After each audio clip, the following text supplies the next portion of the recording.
লেখিকা ছবি ব্যানার্জির ডেস্টিনি। গল্পটি ভালো লাগলে কিন্তু একটা সাবস্ক্রাইব করে আমার পাশে থাকবেন। তাহলে শুরু করা যাক আজকের গল্প। সুতপা ব্রেকফাস্ট নিয়ে ঘরে ঢুকতেই পার্থ চিৎকার করে বলল, আমার অনুমতি ছাড়া তুমি দুবেলার আয়া রেখেছ কোন সাহসে? তুমি আমার ফিনান্সিয়াল অবস্থা জানো না? সুতপা বলল, সারের মতো চিৎকার করো না, আয়া তো তোমার ডাক্তার মেয়ে ঠিক করেছে। সে নিজে থেকে দায়িত্ব না নিলে আমাকে গায়ের যেটুকু গয়না আছে সেটা বেচেও আয়া রাখতেই হতো। তোমার ওই ভারী শরীর আমার একার পক্ষে নড়ানো সম্ভব ছিল না। আর শেষ কপরদক শূন্য হয়েও তোমার অপারেশনটাও করতে হতো। তোমার হিপ জয়েন্টের হাড় ভেঙেছে, সুগার প্রেশার কন্ট্রোল না হলে অপারেশন করা যাবে না। তুমি ডায়েট চার্ট মতো খাওয়া দাওয়া করতেও প্রতিদিন ঝামেলা করছো। পার্থ বলল, ইন্টারেস্টের টাকায় সংসার চলছে। সামান্য যেটুকু সঞ্চয়ের টাকা আছে সেটা ভেঙে আমি অপারেশন করতে চাই না। মেডিসিনে যেটুকু ঠিক হবার হবে। তুমি তো জানো আমার সমস্ত সঞ্চয়ের কাগজ, অ্যাকাউন্টের সব টাকার সঙ্গে তোমার গয়নাগুলো সে কুলাঙ্গার সব চুরি করে নিয়ে আমাকে পথে বসিয়ে গেছে। সুতপা বলল, তুমি অবুঝের মতো কেন জেদ করছো? অপারেশন না করলে তুমি হেঁটে চলে বেড়াতে পারবে না। আর এত ভাবছই বা কেন? তোমার মেয়ে জামাই দুজনেই ডাক্তার। তুমি অনেক খরচ করে মেয়েকে ডাক্তারি পড়িয়ে প্রতিষ্ঠিত করেছো। আমাদের মেয়ে খুশি মনে যখন তার বাবার দায়িত্ব নিতে চাইছে তখন তুমি এত আপত্তি করছো কেন? কুলাঙ্গার যাকে বলছো সে তো তোমার বন্ধুর ছেলে। তাকে তুমি যেমন সন্তান স্নেহে বড় করেছ, তেমন আমিও বাবাইকে মাতৃস্নেহে বড় করেছি। ওকে প্রতিষ্ঠিত করতে তুমি আমি কম চেষ্টা তো করিনি। সে অকৃতজ্ঞ হলে তো আর করার কিছু নেই। আজ কতদিন হয়ে গেল সে কোনো যোগাযোগ রাখে না। বাবাই যত অপরাধী করে থাকুক না কেন, আমি জানি তার ভালো থাকার খবর শুনলে তোমার সব রাগ অভিমান জল হয়ে যাবে। তোমার সর্বস্ব তোমার বন্ধুর ছেলে নিয়ে গেছে জেনে তোমার যতটা না কষ্ট হচ্ছে তার দ্বিগুণ কষ্ট হচ্ছে সে তোমার সঙ্গে যোগাযোগ রাখছে না বলে। পার্থ বলল, আমি পরের অনুগ্রহ কিছুতেই নেব না। তুমি কাকে পর বলছো? পার্থ বলল, তোমার মেয়ে অনুষ্কাকে। সুতপা বলল, শুধু কন্যা সন্তান বলে ওকে তুমি পর বলছো? পার্থ কিছুক্ষণ স্ত্রীর দিকে চেয়ে বলল, সুতপা, এত বছর ধরে তোমার অভিনয়টা সত্যি প্রশংসনীয়। তুমি খুব ভালো করে জানো অনুষ্কা আমার ঔরসজাত মেয়ে নয়। সুতপা বলল, অভিনয়ে তোমার দক্ষতাও আমার থেকে কিছু কম নয়। বাবাই যে তোমারই ঔরসজাত সন্তান সেটা আমি ওর 5 বছর বয়সে জানতে পেরেছিলাম। তোমার নামের সঙ্গে নাম মিলিয়ে ওর ভালো নাম কেন তীর্থ রেখেছিলে সেটাও বুঝেছিলাম। কিভাবে জেনেছিলাম সে কথায় পরে আসছি, কিন্তু অনুষ্কা যে তোমার ঔরসজাত মেয়ে নয় সেটা তো তোমার জানার কথা নয়। ডেটের মাত্র 15 দিন আগেও জন্মেছিল, এটা তো খুব স্বাভাবিক ব্যাপার ছিল। পার্থ বলল, ওর জন্মানোর 1 বছর পর আমি ডিএনএ টেস্ট করেছিলাম। হ্যাঁ, ডেটের 15 দিন আগে বাচ্চা জন্মানো একটা কারণ তো ছিলই। তোমার বোধহয় একটা কথা মনে আছে, ফুলশয্যার রাতে আমি বলেছিলাম আমি খুব তাড়াতাড়ি সন্তান নিতে চাই না। কিন্তু বিয়ের পর অষ্টমঙ্গলা থেকে ফিরে এসে আমাদের প্রথম সহবাসের সময় তোমার আগ্রহ বেশি ছিল। সেই সময় তুমি ইচ্ছে করেই কোনো সাবধানতা নাওনি। হিসেব মতো সেই মাস থেকে তুমি সন্তান সম্ভবা হওয়াতে আমার সন্দেহ হয়। এই যুগের শিক্ষিতা মেয়ে হয়েও বিয়ের মাস থেকে সন্তান ধারণ কেন জানি না মন থেকে মেনে নিতে পারছিলাম না। বাচ্চাটাকে ভ্রূণ অবস্থায় অ্যাবর্শন করার কথা বলে বারবার তোমাকে অনুরোধও করেছিলাম, কিন্তু তুমি তীব্রভাবে প্রতিবাদ করেছিলে। তারপরেই আমি নিশ্চিত ছিলাম বাচ্চাটা আমার নয়। সুতপা বলল, জেনেই যখন গেছো তখন বলছি, আমি পরিস্থিতি ও ভুল বোঝাবুঝির শিকার। কলেজে পড়ার সময় অতনু বলে একটা ছেলেকে আমি ভালোবাসতাম। কাছাকাছি বাড়ি ছিল বলে ছোট থেকে যোগাযোগ ছিল। অতনুর বাড়ির অবস্থা ভালো ছিল না। বিধবা মা ছাড়া ওর কেউ ছিল না, কিন্তু অতনু লেখাপড়ায় ব্রাইট ছিল। এমএতে ফার্স্ট ক্লাস করে একটা কলেজে পার্ট টাইম চাকরির সঙ্গে টিউশনি করত আর হন্যে হয়ে চাকরির চেষ্টা করত। এই অবস্থায়ও আমি ওকে বিয়ে করতে রাজি ছিলাম, কারণ কেন জানি না বাবা তখন উঠে পড়ে আমার বিয়ের চেষ্টা করছিল। অতনুও সব শুনে বিয়েতে রাজি ছিল। আমাদের 2-3 বার দৈহিক সম্পর্ক হয়েছিল। সেই সময় আমার বিয়ে ফাইনাল পরীক্ষা শেষ হয়েছিল। কথা ছিল আমরা 1 সপ্তাহের মধ্যে বিয়ে করে বাড়িতে জানাবো। আমার বাড়িতে কেউ একজন আমাদের ঘনিষ্ঠ মেলামেশার কথা বাবার কানে তুলে দিয়েছিল। তোমাদের বাড়ি থেকে 4 মাস আগে অযাচিতভাবে বিয়ের একটা সম্বন্ধ এসেছিল।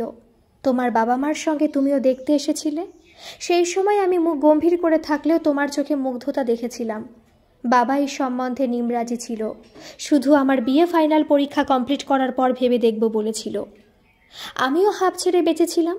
আমি দেখতে সুন্দরী আর লেখাপড়াতেও বরাবর ভালো ছিলাম বলে আমাকে নিয়ে বাবার অনেক স্বপ্ন ছিল। আমাকে প্রতিষ্ঠিত না করে বাবার বিয়ে দেওয়ার ইচ্ছে ছিল না। আমার 7 বছরের বড় দিদি মধ্য মেধার ছিল। কোনো রকমে গ্র্যাজুয়েশন কমপ্লিট করে তার বিয়ে হয়। সেদিন বাড়ি ঢুকতেই বাবা বলল, আমি ওই ছেলেটির সঙ্গে তোর বিয়ের দিন ফাইনাল করেছি। ঠিক 15 দিন পর তোর বিয়ে। এই কটা দিন বাড়ি থেকে তোর বেরোনো বন্ধ। আমি বললাম, বাবা আমি মাস্টার ডিগ্রি কমপ্লিট না করে কিছুতেই বিয়ে করব না। বাবা বলল, একদম মুখের ওপর কথা বলবি না। তোকে আমি যথেষ্ট স্বাধীনতা দিয়েছিলাম, তুই সেটার অপব্যবহার করেছিস। 4 মাস আগে যে সম্বন্ধ এসেছিল তাদের পরিবার ও ছেলেটিকে আমার পছন্দ হলেও ভেবে দেখব বলেছিলাম, কিন্তু এখন সিদ্ধান্ত নিতে বাধ্য করেছিস তুই। লেখাপড়ার নামে একটা বেকার ছেলের সঙ্গে তোর চড়ে বেড়ানোর সব খবর আমার কানে এসেছে। আর একটা কথা শুনে রাখ, আজ থেকে তোর ফোন আমার কাছে থাকবে। বিয়ের পর সিম চেঞ্জ করে ফোনটা পাবি। সেই 15 দিন আমি একরকম গৃহবন্দী ও বাবা মার নজরবন্দি ছিলাম। অতনুর সঙ্গে যোগাযোগ করার কোনো উপায় ছিল না। তবু আমি শেষ চেষ্টা করে মাকে সবটা বলেছিলাম।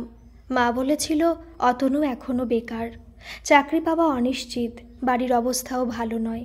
বিয়ের আগে ওরকম একটু আধটু মেলামেশা অনেকের থাকে। বিয়েটা কোনো ছেলে খেলার ব্যাপার নয়। আবেগের বশে একটা বেকার ছেলেকে বিয়ে করে ফেলাটা খুব সহজ হলেও তার পরিণতি কখনো ভালো হবে না। তুই তো পার্থ আর ওর বাবা মাকে দেখেছিস। ছেলেটি কোম্পানির ভালো পোস্টে চাকরি করে, সুন্দর ঝকঝকে চেহারা, নির্ঝঞ্ঝাট উদার মনস্ক পরিবার। ওখানে বিয়ে হলে তুই সুখী হবি। আমি মরিয়া হয়ে বললাম, মা অতনুকে আমি ভালোবাসি। ওকে বিয়ে করার পর আমার পরিণতি যাই হোক তোমাদের কাছে কখনো সাহায্য চাইতে আসব না। এমনকি ভবিষ্যতে তোমাদের সব কিছু থেকে বঞ্চিত করলেও কোনো দাবি নিয়েও আসব না। মা বলল, তোর বাবার সিদ্ধান্তের ওপর কথা বলার সাহস আমার নেই। তুই তো সেটা খুব ভালোভাবে জানিস। আর কোন মুখেই বা বলবো। আমি আবারও বলছি, এই বিয়েটা করলে তুই সুখী হবি। আমার বিয়ের আগে মাত্র 10 দিন পিরিয়ডের ডেট পিছিয়ে গিয়েছিল। এর আগে 4-5 বার আমার নির্দিষ্ট ডেট থেকে 4-5 দিন পিরিয়ড পিছিয়ে ছিল। এটাও সেরকম ভেবে ব্যাপারটা মন থেকে সরিয়ে দিয়েছিলাম। কিন্তু অষ্টমঙ্গলায় এসে মনটা কেমন সন্দেহে দুলে উঠল। লুকিয়ে প্রেগনেন্সি টেস্ট করে পজিটিভ রিপোর্ট পেলাম। মাথায় আকাশ ভেঙে পড়ল। আমি পাগলের মতো অতনুদের বাড়ি ছুটে গেলাম। গিয়ে দেখলাম বাড়ি তালাবন্ধ। কেউ একজন বলল অতনু বাড়ি বিক্রি করে চলে গেছে। বিশ্বাস করো, আমি বিয়ের আগে যদি জানতে পারতাম তাহলে মা বাবার নজর এড়িয়ে ঠিক অতনুর কাছে চলে যেতাম।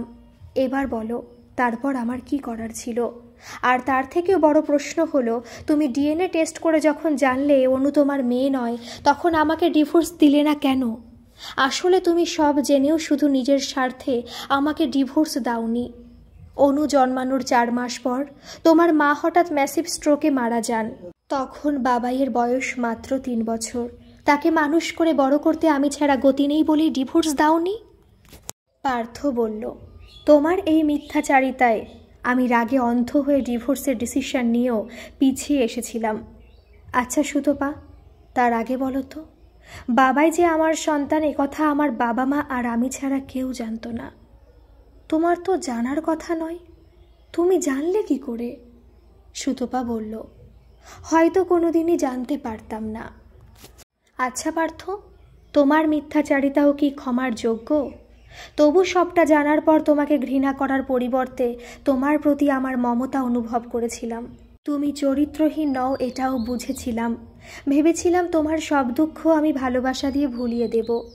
আমি বিয়ের পর যখন তোমাদের বাড়ি আসি তখন তোমার মা একটা বছর 2-এর ফুটফুটে বাচ্চাকে আমার কোলে বসিয়ে দিয়ে বললেন, বৌমা, এই দুধের শিশু ছেলেটি পার্থর এক ছোটবেলার বন্ধুর ছেলে। একটি গাড়ি অ্যাক্সিডেন্টে ওর মার ঘটনাস্থলেই মৃত্যু হয়। বাবা তখনও প্রায় মৃতপ্রায় অবস্থায় বেঁচে ছিল। ভাগ্যগুণে ছেলেটি অক্ষত অবস্থায় বেঁচে যায়। বাবা মা দুই তরফের সঙ্গেই ওদের কোনো সম্পর্ক ছিল না। মৃত্যুকালে ওর বন্ধু বাবাইকে পার্থর হাতে তুলে দেয়। বাবাইও পার্থকে বাবাই বলে ডাকে। বৌমা, বাবাই বড় হতভাগ্য ছেলে। আজ থেকে ও যদি তোমাকে মা বলে ডাকে, তুমি আপত্তি করবে মা? সুতপা বলল, জানো, বাবাইয়ের দুর্ভাগ্যের কথা শুনে এমনিতেই আমার চোখ ভরে জল চলে এসেছিল। কারণ তখন আমারও তো গর্ভে অনাগত সন্তান। আমি তখন সব কথা বিশ্বাস করে সানন্দে রাজি হয়েছিলাম। কিন্তু আমার মেয়ে জন্মানোর পর থেকেই তুমি কেমন যেন দিনে দিনে বদলে যেতে শুরু করলে। এক একদিন গভীর রাতে অনুর মুখে টর্চ ফেলে তুমি তন্ন তন্ন করে কি যেন খুঁজতে। আমি হঠাৎ জেগে উঠে বলতাম, কি করছো? তুমি বলতে, মেয়েটা তোমার চেয়েও সুন্দর দেখতে হবে। আমি স্বস্তির নিঃশ্বাস ফেলে নিশ্চিন্তে পাশ ফিরে ঘুমিয়ে পড়তাম। কিন্তু অনু যখন দামাল হলো, তখন একবারও কোলে নিতে চাইতে না। সব সময় বাবাইকে আদর করতে, ভালোবাসতে, ওর সঙ্গে খুনসুটি করে খেলা করতে। সেই সময় তোমার মুখে আমি বিরল হাসি দেখতাম। একমাত্র বাবাইকে আদর করার সময় তোমার মুখের কঠিন রেখাগুলো কেমন কোমল নরম হয়ে যেত। বাবাই আমার বিয়ের আগে থেকেই তোমার বাবা মার সঙ্গে ঘুমাতো। আসলে ওরাই তো তার আসল দাদু ঠাম্মা। রক্তের টান বলেও তো একটা কথা আছে, সেটা তো পরিষ্কার হলো বাবাইয়ের 5 বছর বয়সে। জানো, তখন আমার মনে কোনো সন্দেহ হয়নি। এমনকি মেয়েটা হবার পর মেয়েটা রাতে কান্নাকাটি করলে তোমার ঘুমের ব্যাঘাত ঘটবে, এই অজুহাতে বাবাইকে নিয়ে তুমি আলাদা ঘুমাতে শুরু করলে। একমাত্র তোমার শারীরিক প্রয়োজনে আমাকে মাঝে মাঝে কাছে ডাকতে, এটাও স্বাভাবিক ব্যাপার বলে আমি মেনে নিয়েছিলাম। পার্থ বলল, কিন্তু তোমার দ্বিচারিতা তো ক্ষমার অযোগ্য। যার সন্তান ভালোবেসে গর্ভে ধারণ করলে, তাকে এত সহজে শুধুমাত্র নিজের স্বার্থ সিদ্ধির জন্য ভুলে গেলে? সুতপা বলল, কে বলল ভুলে গিয়েছিলাম? আমি অনেকবার যোগাযোগ করার চেষ্টা করেছিলাম। আমি বাপের বাড়িতে গিয়ে ওর বন্ধুদের কাছে খোঁজ নিয়েছিলাম। শেষে এক বন্ধুর কাছে জেনেছিলাম অতনু বাড়ি বেচে তার মাকে নিয়ে শান্তিনিকেতনে চলে গেছে। বোলপুর কলেজে অধ্যাপনার চাকরিও পেয়ে গেছে। আমি আশায় বুক বেঁধে ঠিকানা নিয়ে বোলপুরে অতনুর বাড়ি গিয়েছিলাম। ভেবেছিলাম অতনু আজও আমার জন্য অপেক্ষায় আছে। সবটা বুঝিয়ে বললে তার ভুল ভাঙবে। তখন তোমাকে সবটা খুলে বললে তুমি আমাকে ডিভোর্স দিতে আপত্তি করবে না।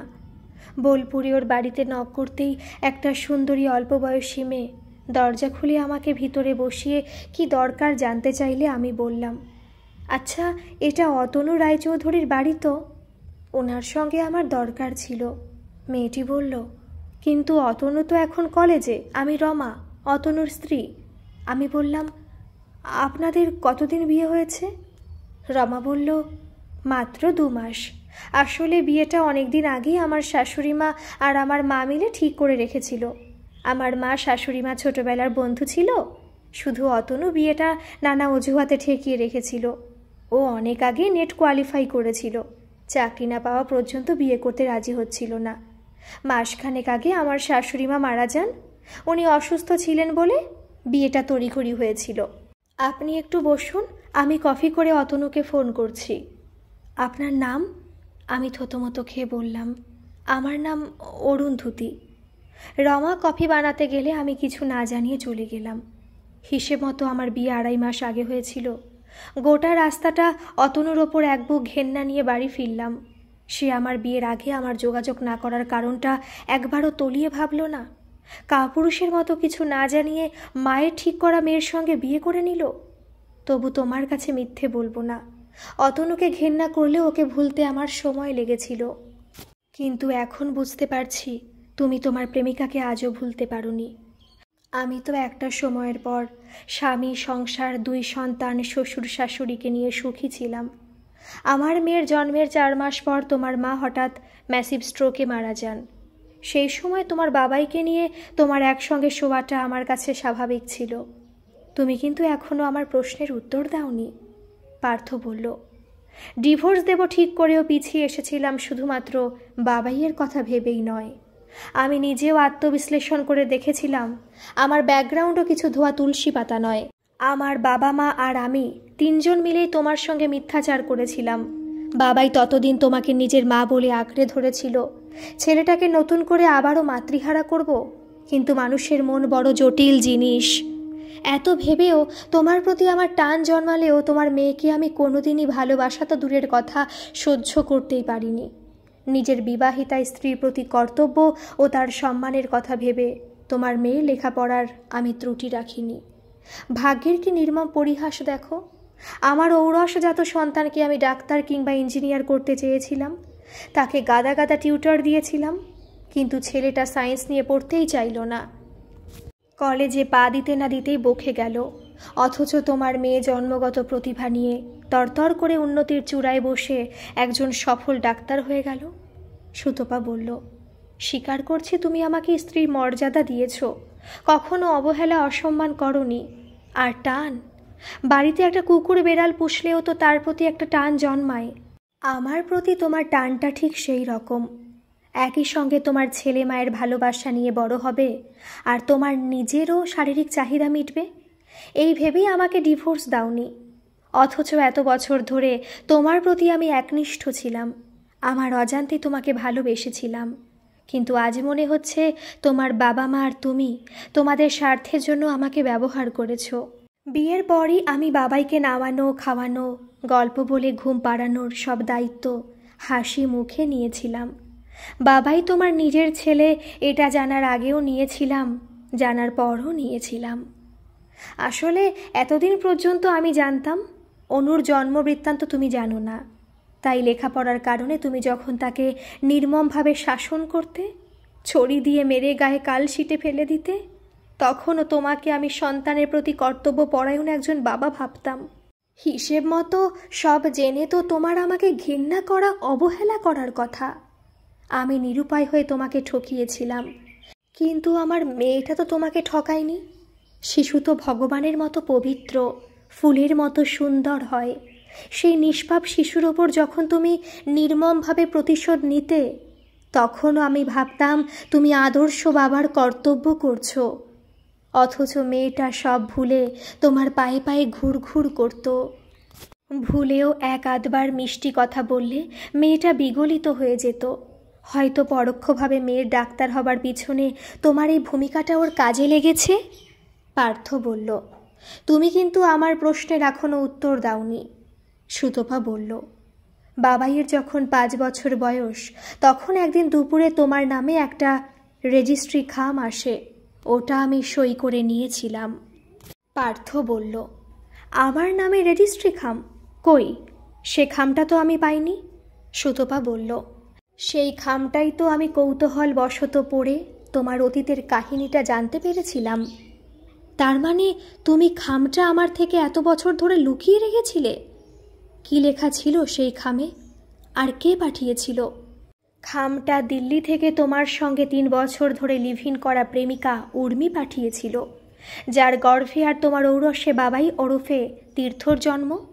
সে মৃত্যুশয্যায় শুয়ে তার জবানবন্দি লিখেছিল তোমাকে, কিন্তু সে তোমাকে একবারও দেখতে চায়নি। তোমাকে শেষ দেখা দেখতে চাইলে মানবিকতার খাতিরে আমি তোমাকে চিঠিটা দিতাম। আজ যখন সবটাই প্রকাশ্যে চলে এসেছে, তখন চিঠিটা তুমি পড়ো। চিঠিটা পড়লে বরং তোমার কিছু ভ্রান্ত ধারণা দূর হবে। পার্থ চিঠিটা পড়তে শুরু করল। পার্থ, আজ 3 বছর পর আমি তোমার কাছে অনুতপ্ত হয়ে ক্ষমা চাইবার জন্য এটা লিখিনি। তুমি ভালোবেসে আমার সঙ্গে বিয়ে করে ঘর বাঁধতে চেয়েছিলে।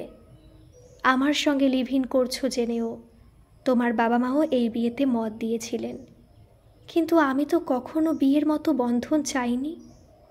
আমি উচ্চবিত্ত পরিবারের মেয়ে। বাবা মার দাম্পত্য জীবন দেখে বিয়ের মতো অনুষ্ঠানের প্রতি আমার ছোট থেকেই বিতশ্রদ্ধ ছিলাম। বাবার যেমন অনেক মেয়ে বন্ধু ছিল, ঠিক তেমনি আমার মায়েরও অনেক পুরুষ বন্ধু ছিল। তারা মদ, ক্লাব, পার্টি নিয়ে মেতে থাকত, যে যার নিজের মতো স্বাধীন জীবন যাপন করত। আমি ছোটবেলায় আয়া আর বাইরের লোকজনের কাছে মানুষ হয়েছি। এক ছাদের তলায় আমরা তিনজন মানুষ থাকলে আমরা স্বতন্ত্র স্বাধীন জীবনে অভ্যস্ত ছিলাম। কখনো একসঙ্গে ডিনার বা লাঞ্চ করিনি। বড় হলে আমিও লেখাপড়ার সঙ্গে সঙ্গে উশৃঙ্খল জীবনে অভ্যস্ত হয়ে পড়ি। নিত্য নতুন পুরুষ বন্ধু পাল্টিয়েছি। পুরুষদের সঙ্গে দৈহিক সম্পর্ককে শরীরের একটা অঙ্গ বলে ভাবতাম। এটা নিয়ে আমার বাবা মাও কখনো মাথা ঘামায়নি। একমাত্র তোমার সঙ্গে টানা 3 বছর একসঙ্গে ছিলাম। বিয়ে করা, বাচ্চা নেওয়া এসবের বিন্দুমাত্র ইচ্ছে আমার ছিল না। বাবাই হবার পর তুমি ক্রমাগত আমাকে চাপ দিচ্ছিলে বিয়ে করার জন্য। আসলে তোমার চাওয়াটা তো অস্বাভাবিক ছিল না।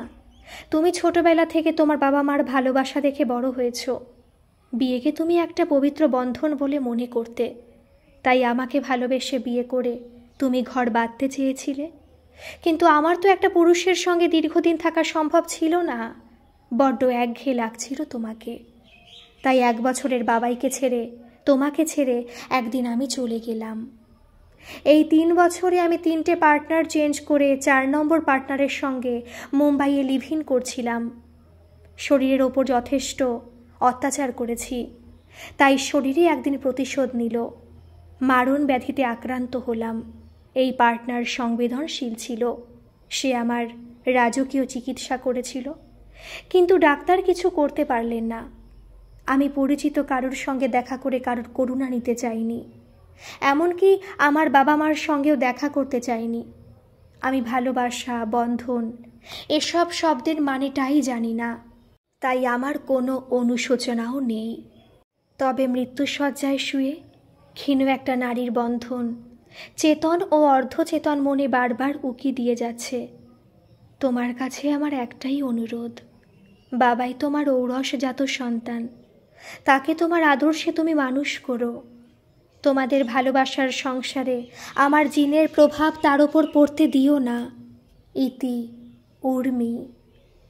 পার্থ চিঠিটা পড়ে বলল, এই চিঠিটা পড়ার পরও তুমি এত বছর ধরে বাবাইকে নিজের সন্তানের মতো ভালোবাসলে। আমাকে ঘৃণা করার বদলে তোমার কথা মতো ভালোবাসলে। আমার শরীর নিয়ে উদ্বিগ্নতা, এমনকি বাবাই তোমার সর্বস্ব চুরি করার পরও তোমার নির্লিপ্ততা, এসবের সবটাই কি অভিনয় নাকি মহানুভবতা?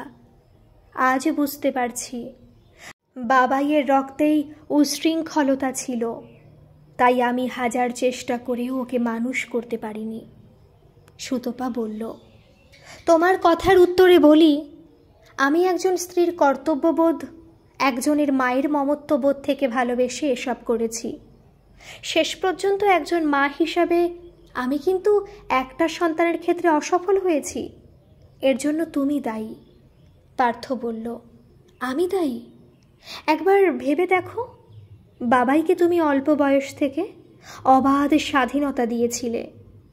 18 বছর বয়সের পর তোমার সঞ্চয়ের সব কাগজপত্র তোমার আর ছেলের নামে জয়েন্টে রেখেছিলে।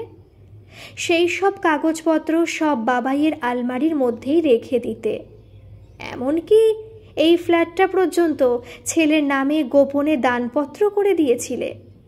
ছেলের নামে আলাদা অ্যাকাউন্টে মোটা টাকা রেখেছিলে, যাতে সে ইচ্ছে মতো হাত খরচ করতে পারে। এসবই করেছিলে আমার মেয়ে যাতে কোনো কিছুতে ভাগ না বসাতে পারে। রক্তে উশৃঙ্খলতা ছিল বলে তুমি ছেলের দায় এড়িয়ে যেতে পারো না। মেয়েটা তোমার মেয়ে নয় বলেই তাকে যথেষ্ট শাসন করেছ। ঠিক একইভাবে ছেলেটাকে শাসনে রাখলে সে এমনটা কখনোই হতো না। বাবাইকে আমার দেখাশোনা করার, ভালোবাসার অধিকার ছিল, তাকে শাসন করার অধিকার ছিল না। ওর গায়ে আমি একদিন মদের গন্ধ পেয়ে গালের সপাটে 2টো চড় মেরেছিলাম। তুমি আমাকে বাবাইয়ের সামনে গম্ভীর মুখে বলেছিলে, বন্ধুদের সঙ্গে 1-8 দিন মদ খেলে এমন কিছু মহাভারত অশুদ্ধ হয়ে যায় না। তারপরও 3 দিন তুমি আমার সঙ্গে কথা বলনি। তোমার মনে আছে পার্থ, হায়ার সেকেন্ডারি পরীক্ষার পর অনু তার বান্ধবীদের সঙ্গে সিনেমা গিয়েছিল। তোমার কাছ থেকে অনুমতি নেওয়ার সাহস ছিল না বলে আমার কাছে আবদার করেছিল। আমি তাকে যেতে বলেছিলাম। সে ফিরে আসার পর আমাকে কিছু বলার সুযোগ না দিয়েই অত বড় মেয়েকে তুমি আগা পাশতলা মেরেছিলে। মেয়েটা নিঃশব্দে দাঁড়িয়ে মার খেয়েছিল। আমি তোমাকে থামিয়ে বারবার করে বলে যাচ্ছিলাম, আমি ওকে যেতে বলেছি। তুমি ছেড়ে দিয়ে বলেছিলে, আগে বলনি কেন? শুধু শুধু মেয়েটাকে মারলাম। সেদিন আমার খারাপ লাগলেও ভেবেছিলাম মেয়ে গোপনে সিনেমা দেখতে গিয়েছিল বলে তুমি মাথা ঠিক রাখতে পারোনি। আজ বুঝতে পারছি তুমি অনুকে মেরে আমার উপর প্রতিশোধ নিতে। আসলে পার্থ, এটা তোমার আমার ডেস্টিনি ছিল। আমাদের দুজনেরই চারিত্রিক কোনো দোষ ছিল না। আমি অতনুকে ভালোবেসে তাকে পাইনি। সে ভুল বুঝে চলে গিয়েছিল। আসলে সেও আমাকে ভালোবাসেনি। আর তুমি উর্মিকে ভালোবেসে তাকে নিয়ে ঘর বাঁধতে পারোনি, কারণ সে তোমাকে কখনোই ভালোবাসেনি। সে তো আসলে ভালোবাসার মানেটাই কখনো বোঝেনি।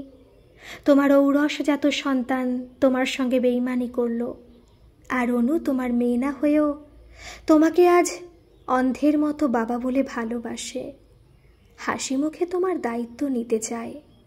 পার্থ বলল, সুতপা, এখানেই তো আমার আপত্তি। যে মেয়েটা জন্মের পর আমাকেই বাবা বলে জানল, টলমল পায়ে বাবার কোলে ওঠার জন্য হাত বাড়িয়ে দিত, তাকে আমি অবহেলায় দূরে সরিয়ে রেখে শুধু শুকনো কর্তব্য পালন করেছি। তার ভালোবাসা পাওয়ার আমার কোনো অধিকার কি সত্যি আছে? তুমি যদি ফুলশয্যা রাতেই সবটা খুলে বলতে, তাহলে আমাদের জীবনে এত জটিলতা আসতো না। আমি তোমাকে আন্তরিকভাবে গ্রহণ করতে পারতাম, মেয়েটাকে ভালোবেসে কাছে টেনে নিতে পারতাম। সুতপা বলল, পার্থ, তুমিও তো তোমার অতীতে জীবনের কথা আমাকে অকপটে বলতেই পারতে। বাবাইকে মৃত বন্ধুর ছেলে তার বলে পরিচয়টা গোপন করার দরকার ছিল না। তোমার সঙ্গে আমার তফাৎটা কোথায় জানো? আমি সব জেনে কখনো তোমার সঙ্গে অভিনয় করিনি। বাবাইকে আমি সন্তান স্নেহে বড় করেছি। স্নেহের সঙ্গে যদি শাসনের অধিকারও পেতাম, তাহলে আজকে বাবাই একজন ভালো মানুষ হতে পারত। লেখাপড়ায় সবাই মেধাবী হতে পারে না, কিন্তু সে একজন প্রকৃত মানুষ তো হতেই পারত। পার্থ বলল, সুতপা, আজ তো তোমার প্রতিশোধ নেওয়ার দিন। আজ নিশ্চয়ই তুমি অনুকে বলে দেবে আমি সত্যি তার বাবা নই। সুতপা বলল, এত বছরেও যদি তুমি আমাকে চিনতে না পেরে থাকো, তাহলেও প্রসঙ্গ থাক। কলিং বেল বাজছে। অনু এলো মনে হয়। অনুষ্কা হই হই করতে করতে ঢুকে বলল, বাবাই, গুড নিউজ আছে। তোমার সুগার কোলেস্টেরলের রিপোর্ট নর্মাল। কালই তোমাকে নার্সিংহোমে ভর্তি করব। পার্থ বলল, হ্যাঁ রে মা, তোকে ছোটবেলা থেকে বড় হয়ে ওঠা পর্যন্ত এত মারতাম, এত শাস্তি দিতাম, তবু বাবাইকে তুই এত ভালোবাসিস। আমার ওপর তোর একটু রাগ হয় না? অনু বলল, ভাগ্যিস তুমি মারতে বাবাই, না হলে আজ তোমার মেয়ে কি ডাক্তার হতে পারত?